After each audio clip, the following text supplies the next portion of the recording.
We are going to continue our look at the brand new 4 teams in the Big Ten from the West Coast, and arguably the best of the bunch is what we've got coming up here. We are going to talk some Oregon Ducks football with none other than Alec Dietz. He covers the Ducks for the Register Guard. You can find him on X at Alec Dietz, Dietz. Alex, how are you doing today, man? I hope everything's going well for you. Yeah. Summer is really winding down, getting ready for the fall, and heartedly football starting next week with fall camp. So looking forward to it. Yeah, you always get that kind of buzz of excitement when all the teams gather in Indianapolis for Big Ten Media Days, all 18 of them this time around.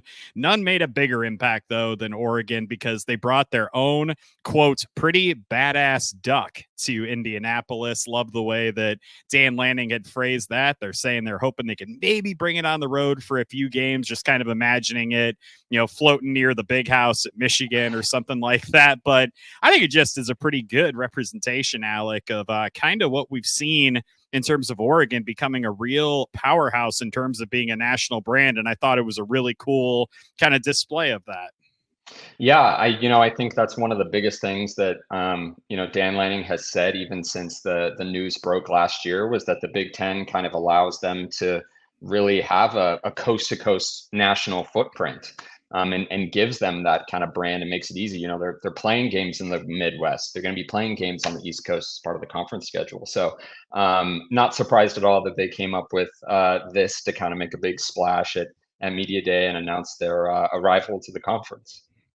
I do want to, I'm sorry, Ken, I did not mean to interrupt you, but I wanted to kind of jump back onto what Dan Lanning had said during those introductory remarks. And I thought his quote about the NIL money that Oregon gets to kind of splash around was perfect, where he said, everyone else right now is focused on our ice cream cone. And if I'm busy looking at theirs, that means mine's melting. Ken and I are huge proponents of outlandish statements by college football coaches, one of our absolute favorite things. But I thought there was a really good kernel of truth to what he was saying, where he feels like they get a lot of attention for the way that they spend their NIL money. But the reality is they're merely doing the same things in the same pool as everybody else. So I was kind of hoping you could give a little bit of context on that and kind of the way that Oregon as a football program looks at their NIL expenditures.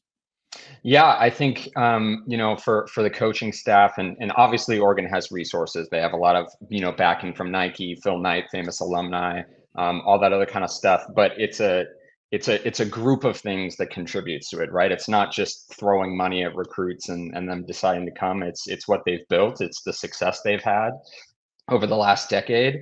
It's who they're bringing in and kind of the pieces they're putting together. And Dan's had some good quotes about that lately. I think he had one in a story.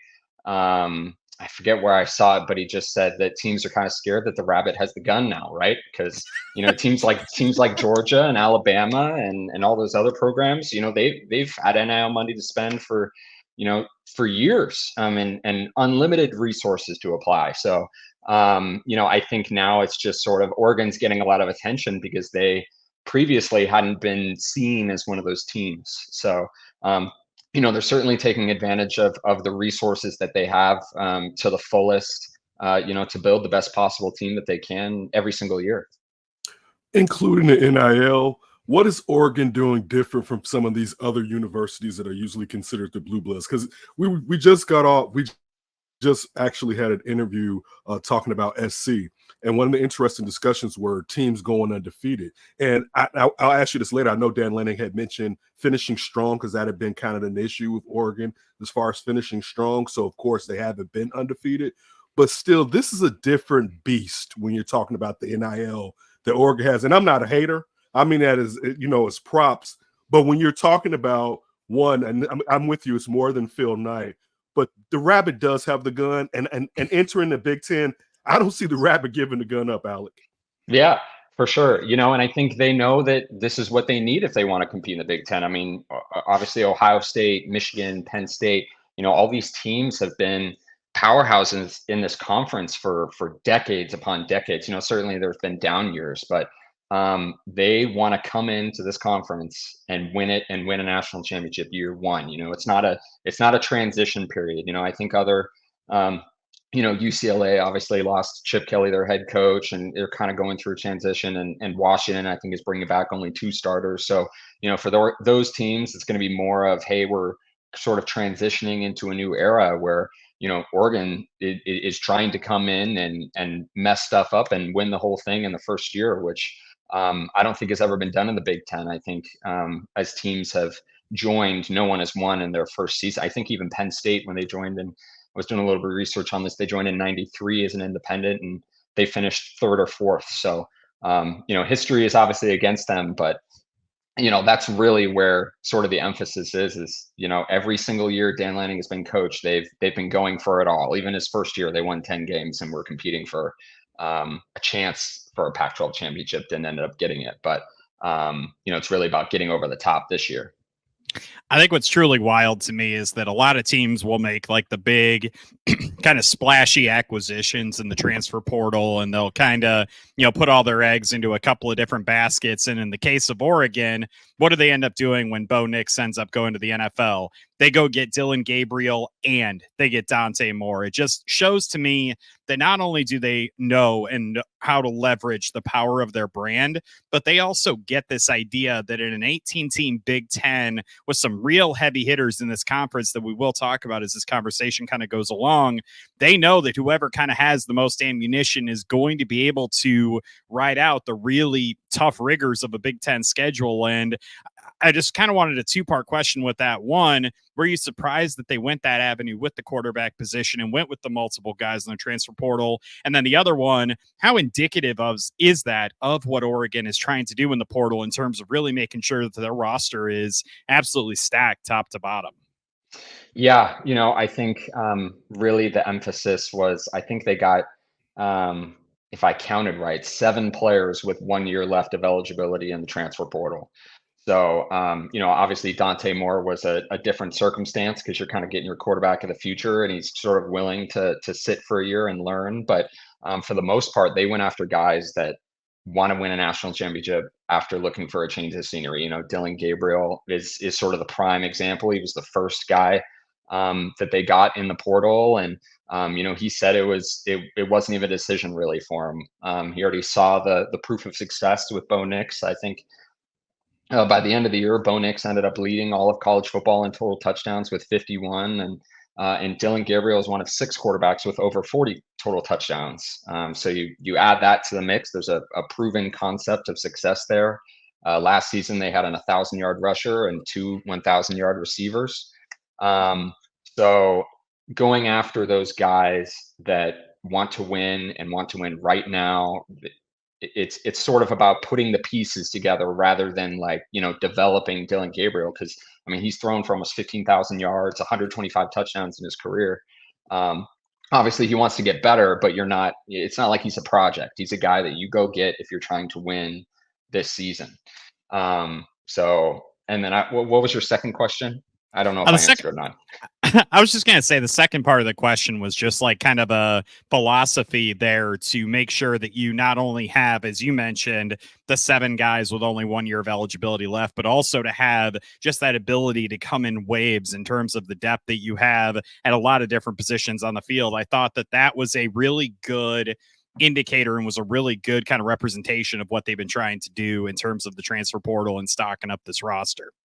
Yeah, I think you're right. And to go back to Dante Moore, that was a relationship that they had built before, because he was committed to Oregon before he swapped over to UCLA.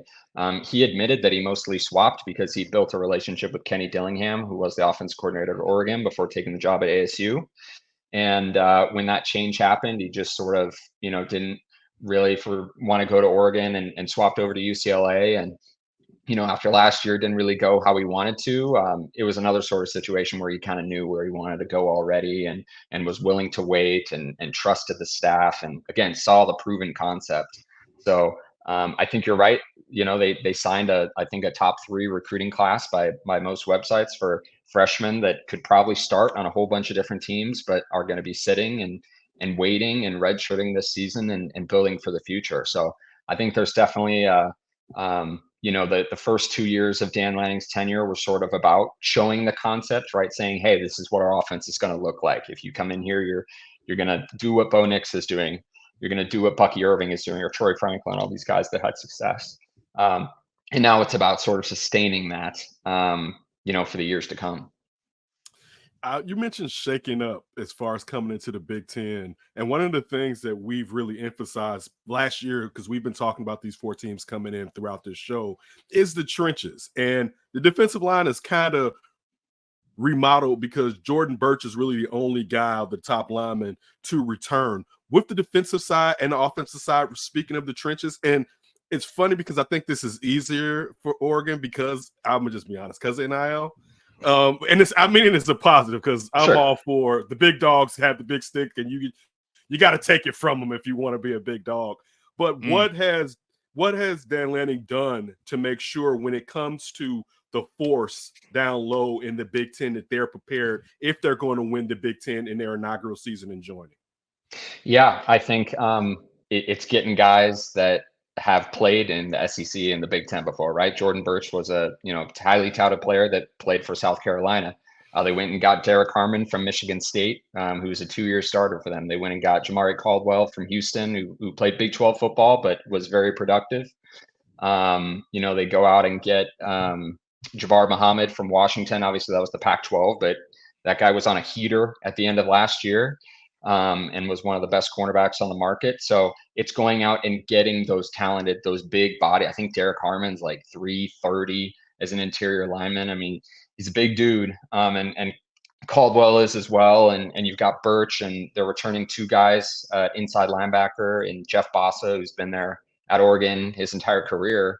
And last year they got Justin Jacobs from Iowa, so another former Big Ten player. So they've really stocked up their defense to be bigger and to compete with those teams. I think regardless of if they had joined the Big Ten or not this season, that's sort of the program Dan Lanning wanted to build. He wanted to build, with his SEC background, he wanted to build an SEC team on the West Coast. So I think that's partly part of the reason why they look like one of the more well-adjusted teams coming from the West Coast.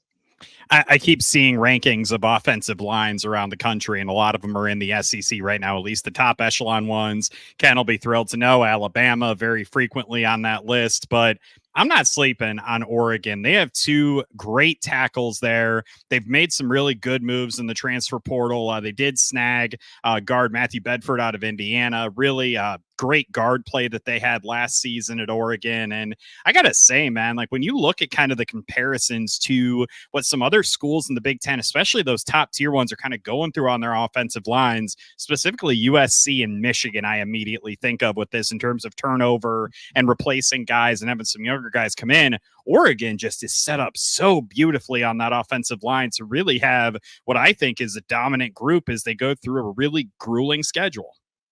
Yeah, and I think, they were one of the schools that was up for the Joe Moore Award, and they were a finalist. And eventually Washington was given that award at the end of the year, but they had the Remington Award winner in Jackson Powers Johnson last season. There's a history, and obviously, Penei Sewell, he's a star for the Detroit Lions, former Duck. So there's a history of offensive line success sort of already.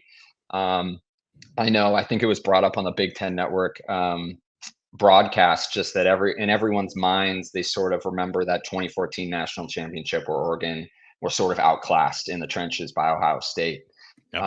And I think sort of since then, there has been an emphasis, I think probably even since Mario Cristobal was hired before Dan Lanning, another coach with SEC and Southern ties, and in beefing up that line on both sides, on defense and offense, to be able to contend with that. So they certainly have one of the most physical offensive lines in the Pac-12 last year. And, I think the question when it comes to the Big Ten, really, when you talk about that physicality and the different style of play, is how do you deal with it over multiple weeks, right? And for a one-off game, sure, they can be ready to play Michigan. For a bowl game, for anything, they've won Rose Bowls in the past against Wisconsin, and they beat Ohio State, obviously, a couple years ago. So they can do that. But when you have a schedule, and this isn't their schedule this year, but you go from, an Iowa to a Michigan to an Ohio State to a, even a Northwestern, where, the emphasis is in the trenches. What do you look like in that fourth game? Are you worn down, or are you able to keep up? I think that's the question. But other than that, they certainly have the talent and the pieces, and certainly have shown that they have a really talented offensive and defensive line. This one's a twofer. One, you mentioned Ohio State, and the Buckeyes travel out there on the 12th of October. How do you guys, not you guys, but how does Oregon stack up versus them? But something you just said piqued my interest. And you mentioned the beef as far as in the interior and how you have to have it game after game. It's attrition, basically, in a way, right? What about the long travel days added to that too? Yeah, I think, to answer the second question there, that, that is another sort of question to have, right? I think Oregon travels the least amount of all the new members of the Big Ten, but it's still well above everybody else. So, how do you go from, I believe, not that, Purdue's picked to finish last in the conference, but they go from playing Ohio State on a Saturday at Autzen to a Friday night game in West Lafayette. That's a short turnaround, and that's a lot of travel, and all of that could also potentially build up on them. So I think that's going to be a fascinating thing to see if they can hold on towards the end of the season, because their bye week also comes early. I think they get their bye week right before conference play, and then they get another one right after their last game of the season. So I think that's like 8 or 9 straight weeks of football. So it'll be interesting to see again how they hold up against just a more physical conference, and with all the travel. And then in terms of Ohio State, I think that's sort of like everyone's circled game of the year already. Everyone's kind of looking at that matchup, and obviously Oregon fans are thrilled that they're making that return trip, because they had originally scheduled a home and home, and the first one was canceled at Autzen Stadium because of COVID. So Ohio State coming over, playing on October 12th, I believe the day is, and it's going to be a fascinating game. Obviously Chip Kelly, who made it his name for himself at Oregon, is their new offensive coordinator, and all the connections abounding, and just the stakes. I think it's early enough in the season that you can pretty confidently say both teams are probably going to be undefeated. I'm sure it's going to be fascinating to see, because I think both teams really match up well against each other, and also just from a storyline perspective, both teams sort of have a history of not winning that big game to get over the hump, right? Ohio State hasn't been able to beat Michigan the last couple of years and win a Big Ten championship, and obviously Oregon the past couple of years had 2 chances to beat Washington and couldn't do it to make the Pac-12 championship and playoff, and the year before that had the same deal where they lost 2 games late. They lost to Washington at home, and then they lost to their rival Oregon State at the end of the year that cost them a chance at the Pac-12 championship. So, it'll be fascinating to see. Both those teams are definitely hungry to sort of prove to people that, they are an elite team and they can win those big games. It's so interesting looking at their schedule and seeing Oregon State toward the beginning of the season. And then you've got Washington at the very end. You've got Ohio State in the middle. That season is just going to ebb and flow so much for Oregon. And I think of all of the things we've talked about in terms of their depth and their ability at so many really key critical positions. The one kind of final thing I wanted to know about this roster before we go back and look at it a little bit more long-term and big picture, I want to know to you, is there any particular area that you have perhaps the biggest questions about? I know there's been maybe some questions about the interior of the defensive line, kind of things like that. What are you kind of looking at as maybe the biggest question that Oregon still has to answer as we head into the 2024 season? Yeah, I think, Dan Lanning has said several times, and he said this every year, and probably a lot of coaches like to say this, but, he's in his 3rd season. He said this is the most talented team he's ever had. And again, that's easy to say because he's only been there 3 years, and normally you are getting better over 3 seasons. But it is incredibly talented. It's incredibly deep. They go too deep at multiple positions. You're talking about a lot of guys that could play on a whole bunch of other teams that are not going to be playing as much for this Duck team to help them win. He has guys that could probably be every down defensive linemen that are not going to be playing every down because they're going to be saving themselves for later in the year. And that's how they want to play. So they're incredibly deep. There's not a lot of holes in the defense or the offense, but I think where you might have questions is just how do they fit in all the pieces together, right? You're talking about replacing your starting quarterback, your starting running back, your leading receiver, 2 offensive linemen, your best pass rusher, and then 3 or 4 of your most important defensive backs. They've replaced them with a lot of talent, right? They went out and got guys, but how do those guys work together? It's going to be a whole new looking secondary, but all those guys are very good, right? So it's just about how they kind of fit together, and how quickly they can fit together, for this one kind of season for a lot of them. Alec, let me ask you this. Our coworker, Josh Schrock, is an Oregon alum. And Oregon has kind of been the bridesmaid, but never the bride in a way. You mentioned Chip Kelly. In some ways, and it's no disrespect because I think it's different now, it was a very good stepping stone to what could be next, either in the pros or going to a quote unquote blue blood. And Right. I want to get back to shaking up the Big Ten because USC, I think out of the 4 schools coming in, SC is SC. Like if we're talking about tradition, SC is SC, and UNLV, but that's more basketball, even though they had some football tradition. But Washington and Oregon have actually been the better teams most recently when you're talking about the Pac-12, right? But Yes. the thing is now with Dan Lanning choosing to stay and Oregon entering the Big Ten, this is like a different type of monster because now you have one of the better coaches entering one of the better conferences and choosing to stay what could be a 10, 15-year run because they're really, if him not going to Alabama, and of course I love Alabama, but now you're making Oregon on par with those schools as far as you don't have to go to those schools. Can you speak to how the student body and how alums feel perhaps about what Oregon is now? Because I think Oregon going into the Big Ten is going to be even bigger than what Oregon was in the Pac-12. And correct me if I'm wrong. No, yeah, I think, Dan Lanning really made a big statement when he did that. I think a lot of people sort of let out a sigh of relief, right? Because when Texas A&M came apparently calling reportedly, we don't know for sure, in the middle of the season, he shot down those rumors immediately. And then obviously you talk about the Alabama situation, that he also reportedly turned down or wasn't interested in. Who knows behind the scenes what actually happened, but he was one of the hottest names on the market and didn't choose to pursue that job. So, I think if you go back to recruiting, I think that was a huge recruiting factor was you have a coach that says he wants to be there and there's stability there, right? You're not going to a Washington situation where, Kalen DeBoer was there for 2 years and he left, right? You're going to a coach who turned down Alabama. He says the grass is damn green in Eugene. Yeah, he comes up with he's pretty quotable sometimes. Yeah. He comes up with some good whizzers, but I think there was definitely a sigh of relief because they thought, here we go again. Mario Cristobal was Oregon's coach and was only there for a couple years before he left to go to Miami for a bigger job.